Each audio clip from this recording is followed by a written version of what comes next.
So, all I can say is, wow, what an incredibly outstanding evening, and I'm so grateful to all the members of the committee, Rabbi Chezi Zients, Faye Cohen, Shelley Haber, Fern Levitt, Shelley Levitt, Jeff Levy, Daphne Lorber, Trish Orzech, Ted Rechjaff, Brett Sadowitz, and Paula Schipper for an outstanding job this evening. Thank you.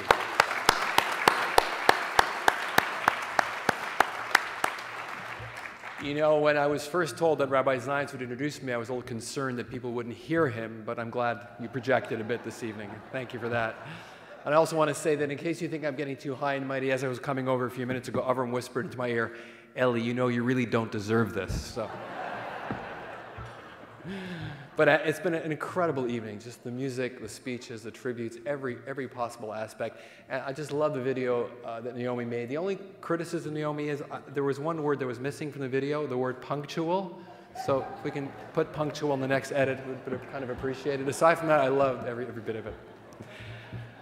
So before I begin my formal remarks, for those of you who are wondering about my new appearance, this clean-shaven look and the new suit, which I have to thank my friend Jackie Altman for schlepping me down to Tom's place just a few days ago to buy the suit for this affair. And I was a little disappointed in Tom's place because I asked him if they sold suits that repelled dog hair, and they didn't have any, so I have a little bit of Mickey on me here this evening. So you're probably wondering why the new suit, the clean-shaven look, and I will tell you why. Just a little while ago, when we had high holiday services at Habonim, I always try to check in and see how people are doing, and I asked the members how they thought Avram's sermons were, and it was the same answer over and over again. This is what they said: his sermons were okay, but didn't he look good in his new haircut? So I figured, just in case my remarks were kind of so-so, you'd at least like the new look and the new clean-shaven and the suit. The two most beautiful words in the English language, or at least one of them, are thank you. So just to start off, I really want to thank all of you here this evening for coming to honor Esther, Larry, and myself. It's been a beautiful evening, and we're also appreciative of all the effort you put into this event, and for all of you who are attending this evening. So a big thank you to everybody here. And now I want to make a few specific thank yous.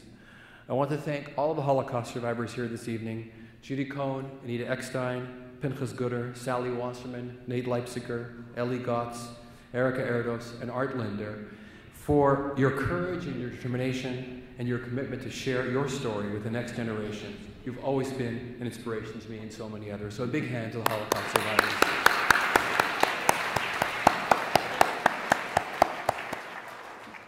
Now, while I'm thanking survivors, and yes, of course, Bill Gleed. In fact, Bill, I have to tell you, when I was at Tom's place, he says you owe him a visit. So a message from Tom at Tom's place to Bill Gleed. If I forgot anybody else, I do apologize. Thank you for letting me know that. Speaking of survivors, I also want to point out that we're in the presence of someone else who shares in this aspect of heroism. And I'd like to, as I'm telling the story, I'd like to ask Matilda to come forward so I can introduce her for a moment. You know, two of the survivors here this evening, at least two of them, and there might be more, were hidden by righteous among the nations. Sally Wasserman and Anita Eckstein. There might be more survivors, so I apologize if I don't know the story. And they were saved by righteous Gentiles during the war, righteous among the nations. And Daphne Lorber on the committee, who made the wonderful slideshow, which showed my hairline receding gradually or not so gradually over the years. Thank you, Daphne, for the great slideshow. Her parents were both saved by righteous among the nations, and it's her father's yahrzeit tonight, in fact. And there's so many stories like that. And one of the stories is about this young man, not a young man anymore, but a boy by the name of Matti Greenberg, who had no idea what his story was. He had no idea. And in 1995, there was a broadcast on Polish television where a number of Israeli children who were rescued in the Holocaust, taken to convents or to monasteries or hidden in people's basements by righteous Poles, they told their stories on Polish television. And Poles were asked, does anybody identify the story? And so Matti Greenberg tells the story. All he knows that his real name was Tolik Weinstein. He was put on a train and left there for the entire day until a very kind Polish nurse took him, took her home to her parents, who had a bakery called the Bullock Bakery, which now exists in Toronto. There's a Bullock Bakery, which is a kosher bakery in Toronto. The family moved here. That's all he knows about his story. And as that story was being told on Polish television, Matilda was there with her grandmother, Antonina Liro, and she became very emotional because she said, I know that story. I was the woman who put him on the train. I was best friends with his parents. His mother could no longer take care of him, and so I saved him. But after a few weeks, the Nazis are moving in, and I had no choice. So I put him on a train, hoping someone would rescue him. I never knew what happened to him. And she connected with Mati Greenberg, and for the first time in his life, he found out who he was. And we're here in the presence of the granddaughter of this courageous woman, Matilda Liro. A big hand for Matilda.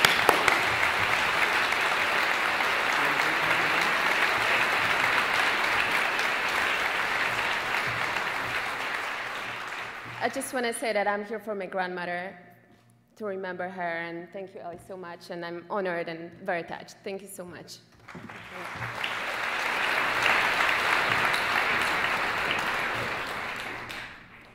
And last night at Habonim, as part of Holocaust Education Week, Matilda Liro met Mike Bullock, the grandson of the parents that that took him off the train and saved his life. And for the first time, these two incredible righteous families united and met at our synagogue at Habonim. So we're not only studying history, we're actually creating history at our small little synagogue. So now, a few more thank yous. Again, I want to thank the committee. I can't imagine the amount of time that you put into it, but it sure paid off. And I see that you looked for a venue that looked as much as possible like Congregation Habonim. It's very similar to our humble synagogue. But I want to express my appreciation to the fact that you're all volunteers, because if you weren't and you had to be paid for what you're worth, I think we'd be in a deficit situation, or as I like to say, we'd be facing the fiscal cliff. I, of course, want to thank my mother, Esther Rubenstein, 80 years young.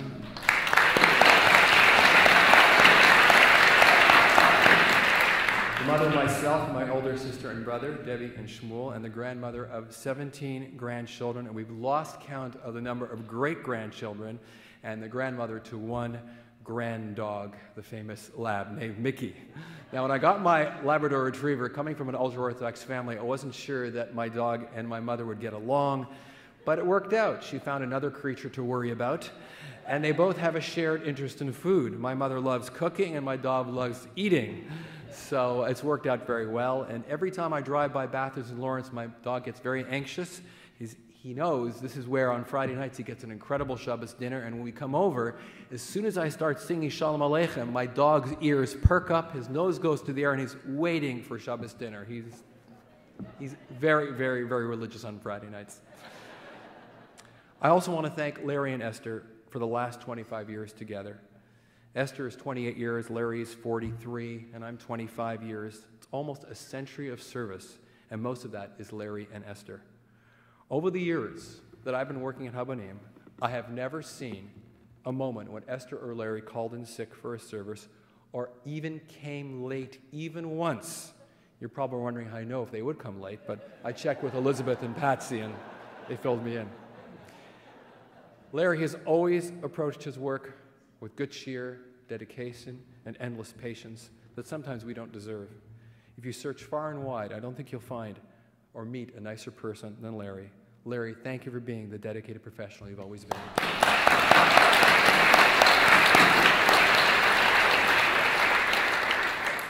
And now for my dear colleague, Esther. We have officiated at bar bat mitzvahs now for close to a quarter of a century. And for those 25 years, I would have the same ritual at every bar bat mitzvah in the morning. Esther, you don't know this. Esther would start off the service with Larry playing. She would start off by singing Ma Tovu. And she would hit the first note of Ma Tovu that 99% of humanity could never hit for as long as they lived, in her strong operatic voice. And I always waited for that moment when Esther hit that note, which can, pierce the heavens. And I'd look at the student next to me, who was extremely nervous because it's right at the beginning of the service, haven't done anything yet. I looked at them and said, "Have you heard the Cantor's first note?" "Yeah." "That's exactly how I want you to sound." And then I'd say, "I'm just kidding." And most of them relaxed, but I think still a few are in therapy as a result of that. But seriously, When Esther would sing Debbie Friedman's May You Be Blessed at bar bat mitzvahs, the whole congregation would go quiet, take a breath, and pause. It was always one of the most beautiful, sublime, and spiritual moments for me as Esther would sing this song of hope and promise for the young boy or girl. Week after week for 25 years, I heard her sing, and after the service, I would hear the accolades pour in. It's been 25 years, Esther, of sheer magic listening to you on the bima, and for that alone, I feel like I'm one of the luckiest people in the world. And on a more universal note, I don't think there's anyone in Canada, perhaps in the world, with Esther's musical ability, intuition, and longevity. From her early days at CBC in the late 1940s to the present time, Esther has been giving joy to people across Canada, spanning 8 different decades. That's an unmatched achievement, as far as I know, in Canadian musical annals. Esther, your exceptional voice and musicality has touched the hearts, not just of myself, but the hearts and souls of countless people. So please rise and give a hand to my dear colleague, Esther Ghan Firestone.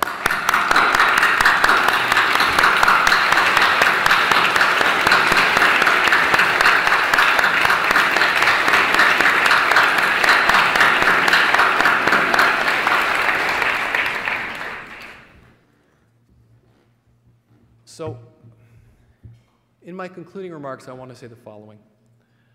Why are we here? We're here for 2 reasons. One reason is historical, and one reason is more current. Here's the historical reason. In 1937, there was a man by the name of George Spitz who lived in Berlin, and he saw the writing on the wall. And so, by the time 1938 rolled around, he was able to get himself to Cuba. And he was able to get visas for his entire family to come from Berlin to Cuba. And his family arrives a few months later in November on the ship. And he comes out to greet them. But there's only one problem. Anybody guess what the problem is? What does it say on the side of the ship? It's the St. Louis. His family cannot get off the ship. And he goes out in a canoe, and he's waving, and he's shouting, and he's waving his arms.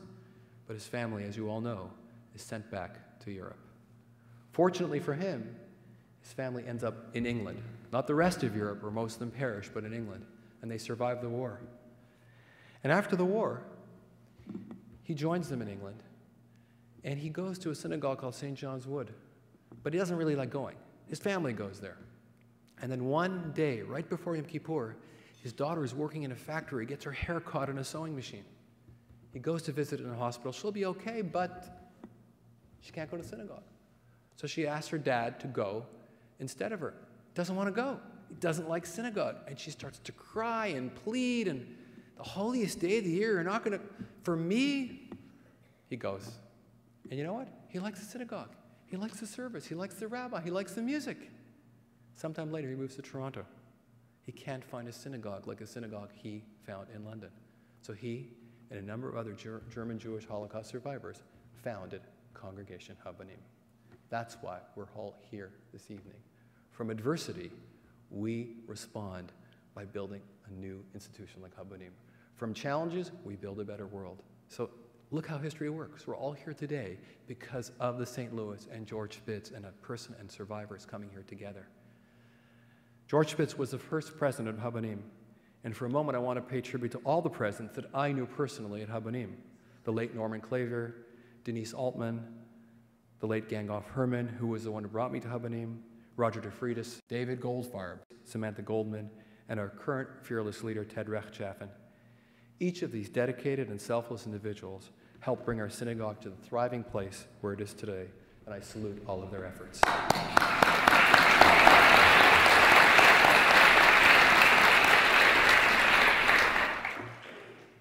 Now, the second reason we're all here is this. I know every single person in this world, and you're all amazing and wonderful people, even you, Avram. I know you're thinking that right now. You truly are. At last count, I think we're at something like 330 people, and each one of you is not just a friend of mine, but you're a gift to the world. Each one of you is here because in your own way, you've made the world a better place. Our Hasidic tradition teaches us that a day that goes by when one does not do a kindness for another person is not considered a day in your life. You are all living examples of that quote, not just by attending this dinner, but in so many other aspects of your lives that I'm personally aware of. On the last March of the Living, we brought a group of blind people and their guide dogs on the March of the Living. And at one point in time, a blind person was standing with his guide dog, and a survivor ran over to the blind person and said, "I need a picture." "Why?"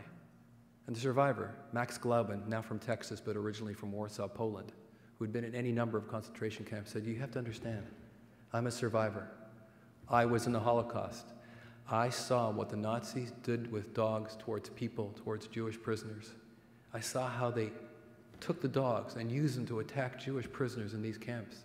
And to come back here to Auschwitz and to see a Jewish person from Israel, a blind person with a guide dog, not attacking Jewish people, but helping people, it gives me all the comfort in the world. I need to have a picture with you." I didn't hear that story from the Holocaust survivor initially. I heard it from the blind person who went on the trip from Israel. The very first time we had a delegation of blind people on the March of the Living. And it was such a beautiful story because I saw from that experience that two things happened. The survivor was given the ability to achieve some level of comfort by coming on the trip and meeting the blind person, and the blind person was given the gift of being told, "You are part of the community. You're here to learn, you're here to teach, and you're here to give comfort to a survivor." It was such an amazing moment. Why do I share that moment with you? Because all of the organizations and programs represented tonight, whether it's March of the Living or March of Remembrance and Hope or Via Hafta, the Israel Guide Dog Center for the Blind, every day there are amazing stories like that of human kindness and compassion that your good work helps create.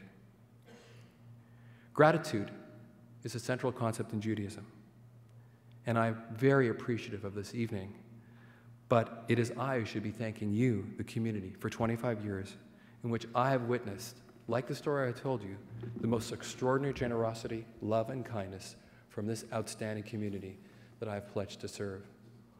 All the wonderful things that we have seen here this evening are a reflection of the goodness each of you is bringing every day to the world. Let me close with one last story.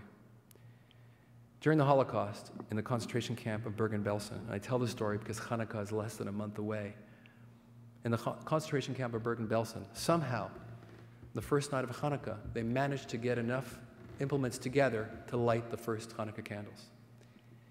And I won't go into all the details, but basically, when the Blujewa Rebbe began to do the blessings, he did the first blessing, he did the second blessing, and he's surrounded by the concentration camp inmates. They're looking at him, and he's about to come to the third blessing. And the third blessing is, as you may well know, for the first night it is, Shecheyanu Bikimanu Bigiyanu Lazman Hazeh. Expressing gratitude to God for being alive and coming to this moment. And when he came to that blessing, he paused. And then he said the blessing. When it was over, there was a member of the Bund. His name was Zamiachowski, who came over to the rabbi and said, "Rabbi, I think you're such a hypocrite. I understand the need to light Hanukkah candles in a concentration camp during the war. Okay, I understand that. But how could you possibly recite a blessing, thanking God for bringing us to this moment and keeping us alive and sustaining us to this day, when all we're surrounded by is death and destruction and cruelty and barbarism of unparalleled proportion? What could you have possibly had in mind?" And the rabbi looked at Zamiachowski and said, "I'll tell you the honest truth. The question you're asking me now is the same question I had myself before I came to that blessing. I didn't know what to do. How could I possibly recite that blessing at a moment like this?" And then I looked up, and I saw all the faces of the Jewish people in the concentration camp who, despite everything, were expecting me to say that blessing. And I said to myself, I am indeed privileged to be alive at a time like this, to witness such faith and such commitment and such dedication. And that's what I had in mind when I made that final blessing, the first night of Hanukkah. And Zamiachowski looked at him and said, "Rabbi, now I understand." And many years later, he visited him in his office in New York. The Blujewa Rebbe was still a Hasidic Rebbe, and Zamiachowski was still a Bundist. But he said, "Rabbi, I often think of that story, and it gives me so much comfort." Like the rabbi in that story, I too must tell you how grateful I am to live in such a community, in such a city, in such a country. I too feel like it's my time to say, Shechiyanu b'kimanu b'giyan halasman hazeh. So let me end with the words that I began with by saying, again, the most beautiful words in the English language, on behalf of Esther, Larry, and myself, from the bottom of our hearts, thank you, thank you, thank you.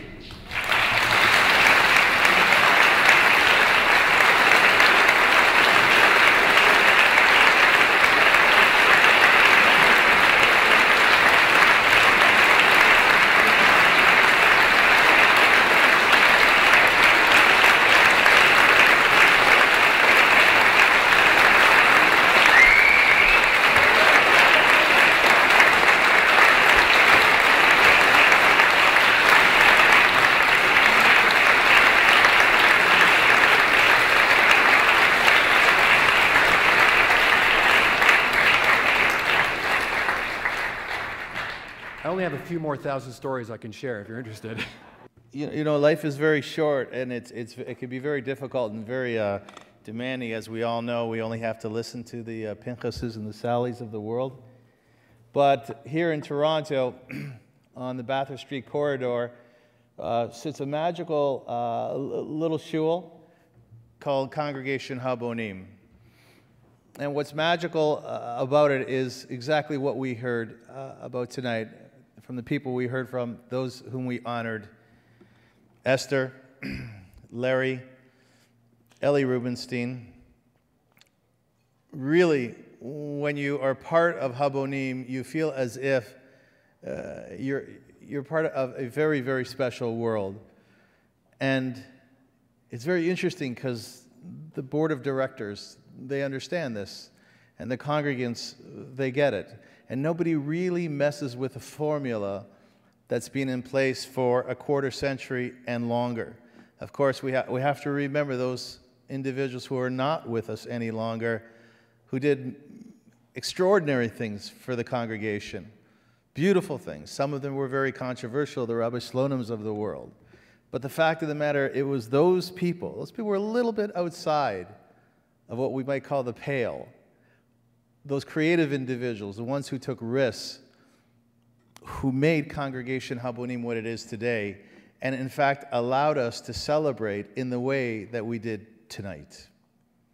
So I want to thank everybody who was involved in the creation of this evening, starting with the committee. Eli mentioned all the names. I won't do that again.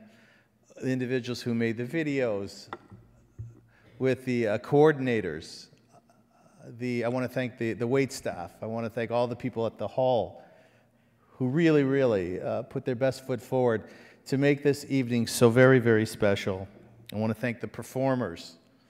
I want to thank the family members and the friends and the guests, the congregants, everybody who came out tonight and felt, I think, what I'm feeling, which is that Habonim spirit. And God willing, it should go on for many, many years to come. Eli, you should be healthy. Esther, Larry, all of us should be part of this very, very special movement. I want to thank the state of Israel and all of those young men and women who fight on our behalf to ensure that we as Jews are free. And once again, to remember, as we did at the top of this program, all Canadians and Americans and people throughout the world who fought and many of whom perished in order to make sure that our world was democratic in nature, where we live is free, and that we're able to actualize our Judaism and the values and the beliefs that we have in a full and a robust manner. I want to end with a story that Eli told me only a few days ago that I said at Starry Nights. A Jewish family was on the run during the Holocaust, and they ended up at a Polish family's home, knocked on the door, and the Polish family took them in. Few months later, they heard in a village nearby, the Polish family did, that Germans were coming, and they had caught Polish families who were taking care of Jews, and they were murdering them, they were killing them. And as the Polish family told the Jewish family this, the Jewish family responded and said, well, then we have to leave. We can no longer stay.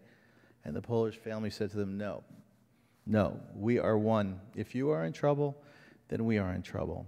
And we think, we think these are the individuals whom we call righteous Gentiles, righteous people of the nations. And we have to ask ourselves, as Jews, would we be those righteous people? Would we make sure to take care of those people who are in need in such perilous times? I can say with all confidence that my good friend Eli Rubenstein, my brother Eli Rubenstein, is a righteous Jew. And I can say with all confidence, with a full heart, that is exactly what we get at Congregation Habonim. And to be part of Habonim is to understand that, is to recognize, is to know the spirit that envelops us every single Shabbat, every single Rosh Hashanah Yom Kippur, every single bar and bat mitzvah. So I want to thank each and every one of you for being part of this evening, the coordinators, the congregants, for making sure that that chain is full. Because without you, without every person in this room, there's no way that Habonim would exist in the way that it does. Yishakoach, as they say, we should all be well, we should all have health, and we should all come again together on only Simchot. I thank you so much for giving me the opportunity to do this tonight. I'm touched. I love you very much, and I'm very honored. So, Ozai Gazin, like they say, Laila Tov, drive carefully, and good night.